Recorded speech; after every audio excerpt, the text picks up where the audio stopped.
I've worked as a security guard for almost 10 years now, and trust me, I've seen my fair share of weird things.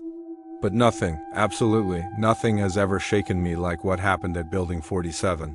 From the outside, it was just another old corporate office on the edge of town. It looked completely normal. But at night, that place just felt wrong.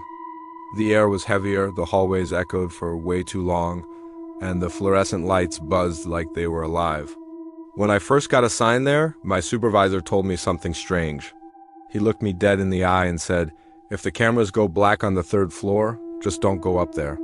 "Wait it out," I laughed, thinking he was just trying to spook the new guy.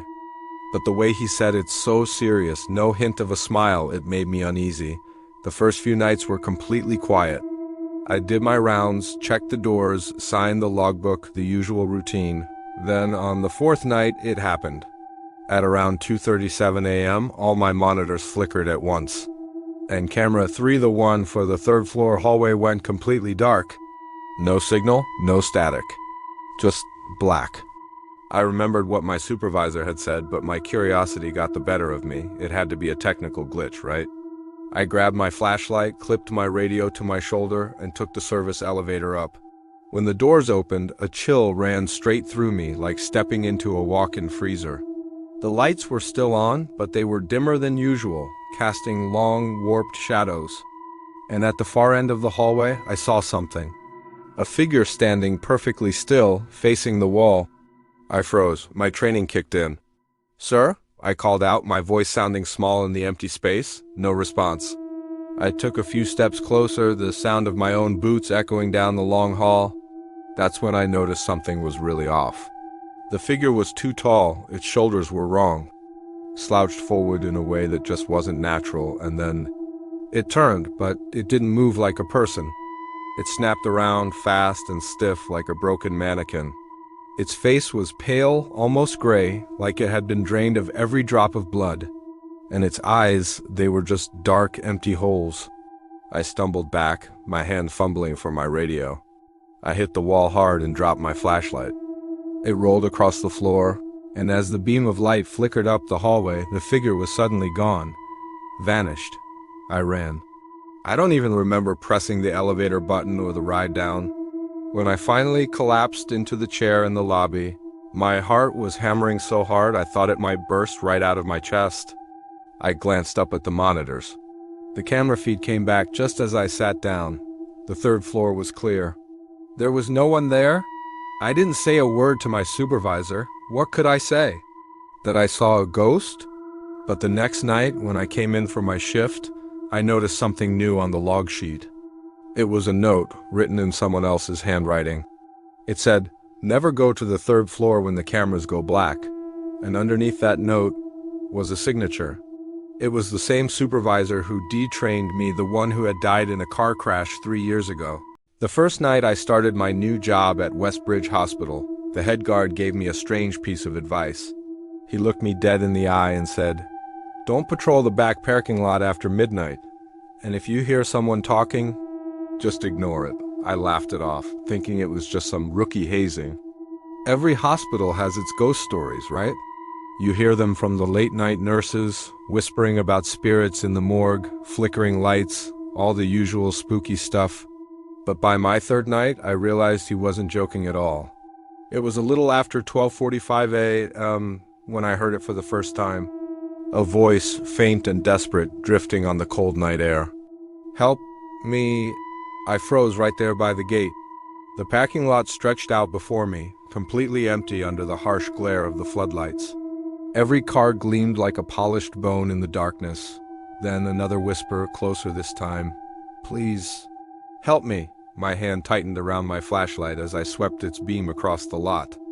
Nothing. There was no movement, not even a shadow out of place, just the lonely sound of the wind brushing against the metal fence. Summoning my courage, I called out, "Hello? Who's there?" My voice sounded small in the vast empty space. Silence was the only reply, a heavy, unnerving silence. Then I heard it, footsteps, slow, deliberate, crunching on the asphalt right behind me. My heart hammered against my ribs as I spun around. But there was no one there, just empty pavement. Trying to shake off the growing dread, I started walking briskly toward the security booth. I just needed to get back inside, back to the light. That's when the hospital intercom crackled to life. This was impossible. It was a system only inside staff could access, and it was supposed to be off. A voice, raspy and low, whispered through the speaker, "Don't go back there again." A chill shot down my spine, and my hands went cold. The intercom was strictly off duty after 10 p.m. Only the nurse supervisor had the code to override it. Shaken, I rushed inside and went straight to the security monitors. The camera feed for the back parking lot showed movement. A dark, human-shaped shadow was pacing between two parked cars.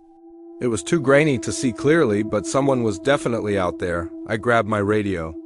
"Possible trespasser in the back lot," I reported, my voice trembling slightly. No answer, just static. Against my better judgment, against the head guard's warning, against the disembodied voice from the intercom, I grabbed my flashlight again and headed back out. I had to know what was going on. When I reached the lot, it was silent and still again, just the soft, electric hum of the floodlights overhead. Then I saw it. A figure, standing perfectly still inside one of the parked ambulances. It was just standing there in the back, facing the window. "Security, step out of the vehicle."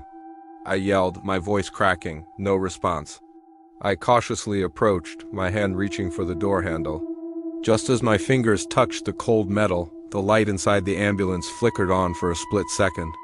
What I saw in that brief flash of light made my stomach twist into a knot. It was a man, his skin pale and clammy, his clothes covered in what looked like dried blood. His mouth was stretched wide open in a silent scream, and then he was gone. The light blinked off and the ambulance was empty. I didn't even think. I just ran. I sprinted back inside, my body shaking uncontrollably. I found the nurse supervisor and told her everything I'd seen. Her face went completely white. In a hushed tone, she said, "That ambulance, it hasn't been used since last year. The driver, he died right there in the back of it. A massive heart attack. All alone." Later that night, as I was signing out, I passed by the security booth one last time. The intercom crackled again, faint but crystal clear. "Thank you for listening," and then the line went dead. Since that night, not a single guard has ever volunteered to cover the backlot shift again. Thanks for sticking around for that chilling story. If you have a spooky tale of your own, I'd love to hear it in the comments below. Don't forget to hit that like button and subscribe for more stories from the dark side. Stay safe out there. Every night guard learns a rule sooner or later when something feels wrong. It usually is. I used to work at a small community college in upstate New York. It was an old campus, with crumbling brick buildings and a basement level that hadn't been used in years. That basement was where the maintenance crew kept their old tools, and it was where my rounds ended every single night.